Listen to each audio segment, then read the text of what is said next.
Hey, what's up YouTube? Skybadger here, and I'm back with a video in Call of War 1942. And today I want to talk about how to defeat an opponent or opponents that are superior to you. So this is a situation I've been in quite a few times. It's early game, everyone has allies, you only have one or two, and then all of a sudden the big alliance wants to kill you. And the easy thing to do is to, be a man about it and say, yeah, I can defeat you, but most of the time you can't. So my first tip on not getting destroyed by the bigger players in the game is be nice, be friendly, and don't give them a reason to attack you. Just because you might not be in the alliance doesn't mean necessarily that you're the enemy. Try to appeal to everyone in the game.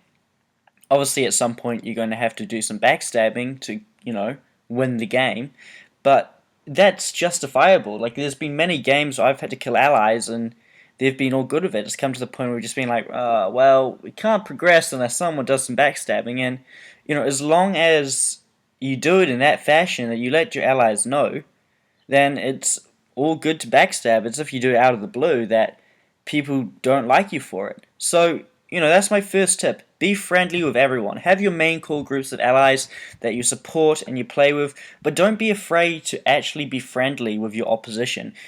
Chat to them, talk about how, the game's going.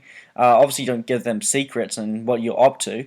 But, if you're just friendly and on good terms, when your alliance collapses or the rest of it goes inactive, you'll be in good standing to maybe, join them.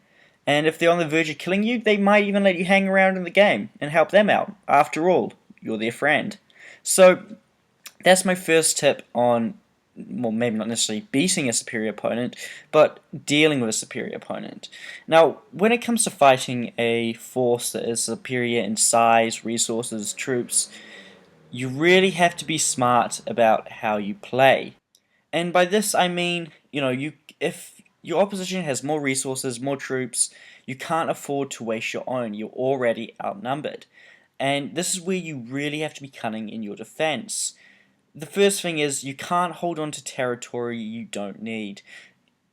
For those of you who watch my Let's Play series, you'll recall that I basically gave up the whole of Europe just so I didn't get defeated. I retreated all the way back to Spain because my defense was flawed. I couldn't stop the enemy. So it is okay to give land up as long as you don't give everything up. And by what I'm saying is don't defend land that you can't defend. If your defense has fallen and you know it's going to fall, retreat to a place you can defend. Retreat, regroup, and get ready for another defense. And that is one of the biggest tips I can give, is if you're outnumbered, you need to even the odds. So don't lose troops where you're going to lose them. Retreat to regroup and then fight a battle that you can win. Another good way is really troop placement.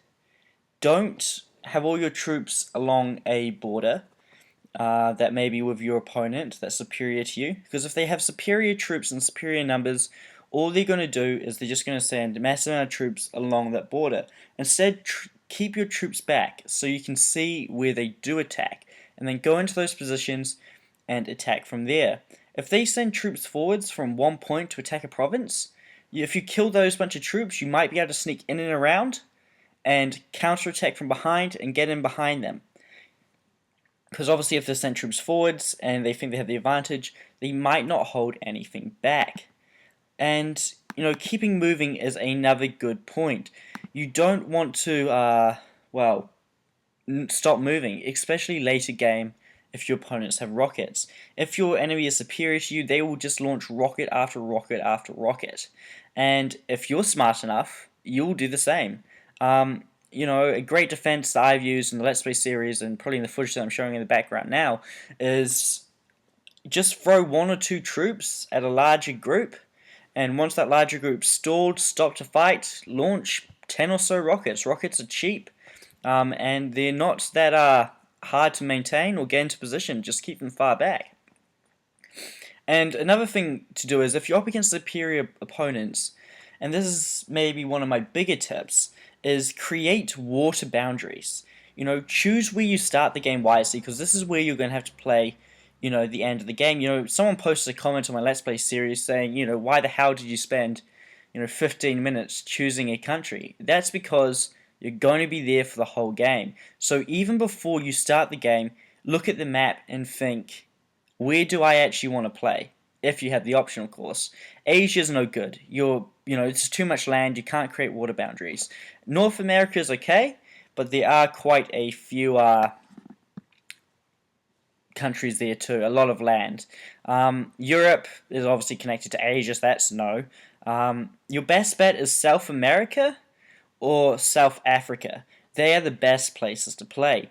If you can create water boundaries and have water between you and your enemy, although they can still send their air force over, they then have to send troops over to actually capture the land. And that takes a long time. It can take up to 4 hours for troops to get on the boat, and then another 4 hours for them to travel, and then another 4 hours for them to get off.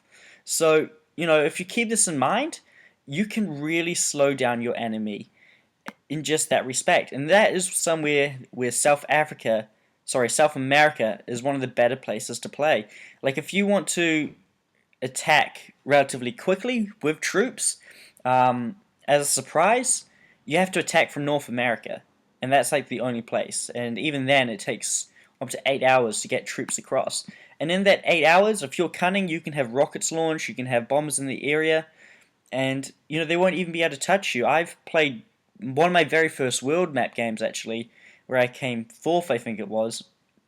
Me and an ally held out against 5, 6 other players for over 100 days, just with rockets and a good strong navy. So create water boundaries, okay? Water will slow down your opponent and it will give you time to prepare for their arrival. And while they're disembarking and their troops can't move, they are perfect open targets that are easy to hit. So far we've been over being friendly, being smart with your troop placements, and actually knowing when to retreat and give up, and water boundaries. Now, Spies. Spies are really the last kind of way to even the odds. Knowing what your opponents are doing and what they're thinking, intercepting their messages, can go a long way in helping you defend yourself. If you know what your enemies are talking about, how they're communicating, what resources each of them have, you can more effectively target each of them. So if you can bring down one of your opponents, even if the other's still superior, the other one might actually rush to help them instead of targeting you. So break up your enemies and kind of take them on one at a time. Even if you're fighting 5 opponents, don't attack all 5 at once, even if all 5 are attacking you. Defend against 4 and attack 1. Because if you can attack 1 and you can take 1 out, even if the land ends up with your opponents, that is still an advantage to you. Because if one of your opponents of maybe 5 does not control his core, and his allies do, he's lost a lot of resources just like that. So don't think that, sure, you might quickly rush into an opponent's territory, take 5 or 6 pieces of land, and then retreat and his allies take it back. Core provinces are only useful to the player themselves. So if you can get the allies to take the core provinces, that is a massive advantage. And this is another trick that I've learned with Spies, is if you use economic saboteurs effectively, you can lower the morale of provinces enough that they rebel and will join other players. And I have used this with allies of mine, because it does take a lot of money and a lot of time, to lower enemy territories, core territories, to the point where they actually rebel to their allies. And although you may think, well, they still control the territory, it doesn't belong to the same player and the owner of the core. And all of a sudden, that player's making a lot less resources because they don't control the core province. So you really have to be smart with how you take them on. Don't fight for land you can't defend. Try be everyone's friend if you can.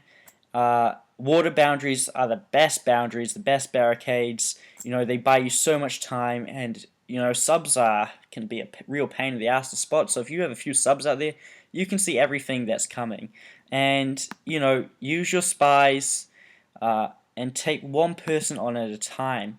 There's not much more I can say than that, to be honest. If you have any of your own tips, please share. Just thinking off the top of my head, there's not much more that I can think of that really makes much of a difference when you're fighting a superior opponent.